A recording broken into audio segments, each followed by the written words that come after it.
అందరికీ నమస్తే అండి. తెలంగాణ ముఖ్యమంత్రిగా రేవంత్ రెడ్డి గారి బాధ్యత చేపట్టి సుమారుగా 2.5 ఏళ్ళు దాటింది. ఇదిగో ఇంకో 3 నెలలు అయితే 3 ఏళ్ళు అయిపోద్ది. సో అసలు ముఖ్యమంత్రిగా రేవంత్ రెడ్డి గారి సక్సెస్సా ఫెయిల్యూరా? ఆయన మళ్ళీ ముఖ్యమంత్రిగా గెలిచే అవకాశాలు ఉన్నాయా లేవా? ఆయనకు శత్రువులు ప్రతి నెల కూడా పెరుగుతూ వస్తున్నారు. దానికి కారణాలేంటి? సో ఓవరాల్‌గా రేవంత్ రెడ్డి గారు చేస్తున్న తప్పులు ఏమిటి అనేది నేను ఈ వీడియోలో చెప్తా. సో ఉన్నదన్నట్టు చాలా స్పష్టంగా చెప్తాను. కంటెంట్ నచ్చితే మాత్రం మ్యాక్సిమం ఎక్కువ మందికి షేర్ చేసి కొత్త వాళ్ళు ఈ వీడియోని ఈ ఛానల్ని సబ్స్క్రైబ్ చేసుకోండి. రేవంత్ రెడ్డి గారు మాస్ ఇమేజ్ ఉన్న పొలిటీషియన్, ప్రజల నుంచి వచ్చిన నాయకుడు. సో ఆయన జడ్పీటీసీ అయినా, ఎమ్మెల్సీ అయినా, ఎమ్మెల్యే అయినా, ఇప్పుడు ముఖ్యమంత్రి, ఎంపీ అయినా, ఇప్పుడు ముఖ్యమంత్రి అయినా ఏ దశలో కూడా ఆయనకు ప్రజా సంబంధాలు కోల్పోలేదు. ప్రజలతో ఆ సత్సంబంధాలు ఉన్నాయి. సో ఇప్పుడు సీఎంగా కూడా ఆయన దానిలో 100% సక్సెస్ అయ్యారు. మీరు అబ్జర్వ్ చేయండి, ఆయన ఏదైనా పబ్లిక్ మీటింగ్కి వెళ్తున్నప్పుడు చాలా సాదాసీదా మనిషిగా జనంలోకి వెళ్ళి కూర్చుంటారు. ఒక సీఎం, ఒక ప్రోటోకాల్, ఒక హై ప్రయారిటీ సెక్యూరిటీ, ఇదంతా ఆయనకు అవసరం లేదు. నేరుగా డయాస్ దిగి నేరుగా పబ్లిక్లోకి వెళ్ళిపోతుంటారు. కొన్ని సందర్భాల్లో జనంలో కూర్చొని జనంతో మాట్లాడుతూ ఉంటారు. అండ్ మన ఆంధ్రప్రదేశ్ రాజకీయాల్లో ఉన్నట్టు అక్కడ యాక్టింగ్ కూడా ఉండదు, రియాలిటీ షోలు కూడా ఉండవు, డైరెక్ట్గా వెళ్ళిపోతారనమాట. అది రేవంత్ రెడ్డి గారికి ఒక పెద్ద ప్లస్. అయితే అంటే పబ్లిక్ రిలేషన్స్ వరకు బాగున్నాయి.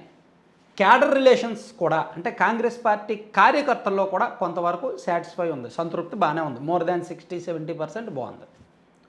ఈ రెండు మళ్ళీ ఆయన్ని గెలిపించడానికి సరిపోవు. మైనస్లు ఏంటంటే లీడర్లతో సఖ్యత లేదు. కాంగ్రెస్ పార్టీ అంటేనే అంతర్గత ప్రజాస్వామ్యం విపరీతంగా ఉంటుంది, అంతర్గత వాక్ స్వాతంత్రం విపరీతంగా ఉంటుంది. కొత్తగా వచ్చిన నాయకుడు కూడా ఒక నియోజకవర్గంలో ఒకసారి ఎమ్మెల్యేగా గెలవలేని వాళ్ళు కూడా నేరుగా ఒక సీఎంనో పిఎంనో టార్గెట్ చేసేంత కల్చర్ కాంగ్రెస్ పార్టీలో ఉంటుంది. సో ఇప్పుడు మనం చూస్తున్నాం 2-3 రోజుల నుంచి తెలంగాణలో జరుగుతున్న ఇన్సిడెంట్లు అటువంటివి. ఇలా కాంగ్రెస్ పార్టీలో ఆయనకు శత్రువులు ఎక్కువ. అంతర్గతంగా ఎమ్మెల్యేలుగా తన ప్రభుత్వంలో ఎమ్మెల్యేలుగా ఉన్న వాళ్ళ నుంచి తనకు ముప్పు ఉంది, తన ప్రభుత్వంలో మంత్రులుగా ఉన్న వాళ్ళ నుంచి తనకు ముప్పు ఉంది, ఎమ్మెల్యే సీటు ఆశిస్తున్న నాయకుల నుంచి ముప్పు ఉంది. అంటే క్యాడర్ నుంచి ముప్పు లేదు, మంచి పేరు ఉంది, పబ్లిక్లో కొంతవరకు మంచి పేరు ఉంది. బట్ పార్టీలో నాయకుల నుంచి ముప్పు ఉంది, అంతగా మంచి పేరు లేదు, శత్రువులు పెరుగుతున్నారు. అండ్ తన ప్రత్యర్థి పార్టీలకు కూడా తను ఒక కొరకరాని కొయ్యగా మారారు కాబట్టి వాళ్ళు కూడా దూకుడు పెంచుతున్నారు. ఉదాహరణకు బీఆర్ఎస్, వైసీపీ రెండు ఒకటే.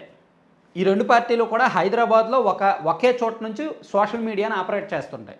ఈ రెండు పార్టీలకు కలిసి పనిచేసే ఇన్ఫ్లుయెన్సర్లు కూడా ఉన్నారు. తెలంగాణ వచ్చేసరికి బీఆర్ఎస్కి అనుకూలంగా, ఆంధ్రప్రదేశ్ వచ్చేసరికి వైసీపీకి అనుకూలంగా పనిచేసే ఇన్ఫ్లుయెన్సర్స్ని కూడా నియమించుకొని ఒకే చోట నుంచి ఆపరేట్ చేస్తున్నారు. సో వాళ్ళ సంఖ్యాబలం ఈ మధ్య పెరిగింది. సో అక్కడ రేవంత్ రెడ్డి గారు అటువంటిది కంట్రోల్ చేయాలి, చేయట్లేదు. అండ్ రేవంత్ రెడ్డి గారు సీఎం అయిపోయిన తర్వాత మీడియాను, సోషల్ మీడియాను పెద్దగా పట్టించుకోవాలి. ఈ దేశంలో ప్రతి పార్టీకి కూడా సోషల్ మీడియా వింగ్ చాలా కీలకం. బీజేపీ సోషల్ మీడియా వింగ్ చాలా స్ట్రాంగ్గా ఉంటుంది, బడ్జెట్ కూడా చాలా స్ట్రాంగ్గా ఉంటుంది. అండ్ వైసీపీ కావచ్చు, బీఆర్ఎస్ కావచ్చు, వాళ్ళకు కూడా సోషల్ మీడియా టీమ్స్ చాలా స్ట్రాంగ్గా ఉంటాయి. సోషల్ మీడియా బడ్జెట్లు కూడా వాళ్ళు నెల చాలా స్ట్రాంగ్గా ఇస్తారు. ఎక్కడ దేశంలో ఏ రాష్ట్రంలో ఏ పార్టీని చూసినా సోషల్ మీడియా, నిన్నగాక మొన్న అధికారంలోకి వచ్చిన టీవీకే పార్టీకి కూడా సోషల్ మీడియా చాలా స్ట్రాంగ్ టీం ఉంది. కానీ ఇక్కడ తెలంగాణలో రేవంత్ రెడ్డి గారికి కాంగ్రెస్ పార్టీకి వచ్చేసరికి సోషల్ మీడియా యాక్టివ్గా ఉన్నప్పటికీ, టీం ఉన్నప్పటికీ వారికి సరైన బడ్జెట్ ఉండదు, వారితో ఒక సరైన సఖ్యత ఉండదు, ఒక ఆర్గానిక్ స్ట్రక్చర్ అంటూ వాళ్ళని పెట్టుకోలేదు.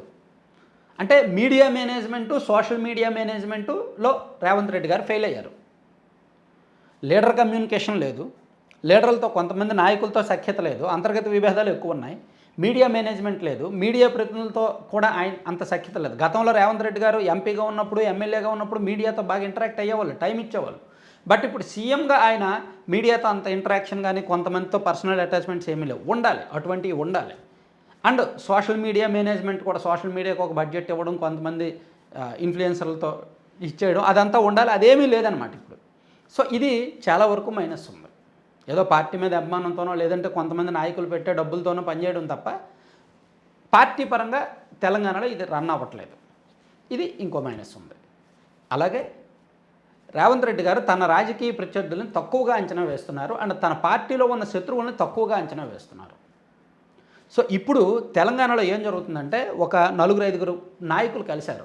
బీఆర్ఎస్ పార్టీలో కొంతమంది, బీజేపీలో కొంతమంది, కాంగ్రెస్లో ఉన్న కొంతమంది కూడా 3 పార్టీల్లో ఉన్న నాయకులు కొంతమంది కలిశారు. వీళ్ళ టార్గెట్ ఏంటంటే రేవంత్ రెడ్డి గారు, కేటీఆర్ గారు వీళ్ళిద్దరు తప్ప ఇంకెవరైనా. ఐ మీన్ కేటీఆర్ గారు అంటే కేసీఆర్ గారులే. సో కేసీఆర్ గారు అంటే వారసుడిగానే కేటీఆర్ గారు వచ్చారు కాబట్టి మళ్ళీ బీఆర్ఎస్ గెలిస్తే కేసీఆర్ గారు సీఎం అవరు, కేటీఆరే సీఎం అవుతారు కాబట్టి సో వీళ్ళిద్దరు తప్ప. కాంగ్రెస్ పార్టీ అధికారంలోకి వస్తే రేవంత్ రెడ్డి గారు తప్ప మరొకరు సీఎంగా ఉండాలి. ఒకవేళ బీఆర్ఎస్ అధికారంలోకి వస్తే కేసీఆర్, కేటీఆర్ తప్ప మరొకరు అధికారంలో ఉండాలి. ఈ రెండు జరిగే పని కాదు కాబట్టి అసలు ఈ రెండు అధికారంలోకి రాకూడదు. అవసరమైతే బీఆర్ఎస్ను ఓడించడానికి, కేటీఆర్ గారిని సీఎంగా చేయకుండా ఉండడానికి బీఆర్ఎస్ పార్టీలో ఒక అగ్రనేతలకు 2-3 రెడీగా ఉన్నారు. అండ్ కాంగ్రెస్ పార్టీలో రేవంత్ రెడ్డి గారి ఏకఛత్రాధిపత్యాన్ని తగ్గించడానికి ఆ పార్టీలో కొంతమంది నాయకులు సిద్ధంగా ఉన్నారు. అండ్ బీజేపీలో ఉన్న కొంతమంది నాయకులు. ఇలా తెలంగాణలో పార్టీలకు సంబంధం లేకుండా కొంతమంది నాయకులు తరచూ కలుస్తూ, తరచూ ఒక వ్యూహరచన చేస్తూ రేవంత్ రెడ్డి గారికి వెనుక చాలా పెద్ద రాజకీయాన్ని నడుపుతున్నారు. కేటీఆర్ గారికి, రేవంత్ రెడ్డి గారికి వెనుక. సో అలా ఇటువంటి రాజకీయ ప్రత్యర్థులను తక్కువ అంచనా వేయడం. అండ్ ఇంటెలిజెన్స్ అంత స్ట్రాంగ్గా లేదు. మరో కీలకం ఏంటంటే బీఆర్ఎస్ పార్టీ 10 ఏళ్ళు 9.5 ఏళ్ళు అధికారంలో ఉన్నప్పుడు కేసీఆర్ గారు ఇంటెలిజెన్స్ని చాలా షార్ప్గా వాడుకున్నారు. 2023లో ఓడిపోబోతున్నామని కూడా వాళ్ళకి ముందే తెలుసు, వాళ్ళకి సమాచారం వచ్చింది. కాకపోతే ఇంకా మార్చలేరు, 10 ఏళ్ళు అధికారంలో ఉన్నారు కాబట్టి ఇంకా ప్రజాభిప్రాయానికి విరుద్ధంగా వస్తుందని ముందే తెలుసుకొని వాళ్ళు అలర్ట్ అయ్యారు. అంటే ఇంటెలిజెన్స్ని చాలా ఎంతగా వాడారంటే చెత్త పనులకు, చెత్త రాజకీయ వ్యవహారాలకు, దొంగ పనులకు, చట్ట వ్యతిరేక పనులకు కూడా ఇంటెలిజెన్స్ని వాడారు. అండ్ ఆంధ్రప్రదేశ్లో వైసీపీ కూడా ఇంటెలిజెన్స్ని అలాగే వాడారు. ఇప్పుడు టీడీపీ ప్రభుత్వం, కూటమి ప్రభుత్వం కూడా ఇంటెలిజెన్స్ని అలాగే వాడుతోంది. కానీ తెలంగాణలో రేవంత్ రెడ్డి గారు ఇంటెలిజెన్స్ని అంతగా వాడుకోవట్లేదు. అక్కడ స్టిల్ ఇప్పటికీ కూడా ఇంటెలిజెన్స్లో చాలా వరకు బీజేపీ, కేంద్ర ప్రభుత్వానికి, బీజేపీ పెద్దలకు అనుకూలంగా పనిచేస్తున్న వాళ్ళు, అండ్ అవసరమైతే గత ప్రభుత్వ పెద్దలకు అనుకూలంగా సమాచారం ఇస్తున్న వాళ్ళు, ఇంటర్నల్గా సమాచారం ఇస్తున్న వాళ్ళు ఎక్కువ మంది ఉన్నారు. సో ఇవన్నీ కూడా రేవంత్ రెడ్డి గారికి సమస్యలే. ఏదో మనం జనంతో కలిసామా, జనంలో ఉన్నామా, సో కాబట్టి జనమే మనకు ఓట్లు వేస్తారు అనుకుంటే సరిపోదు.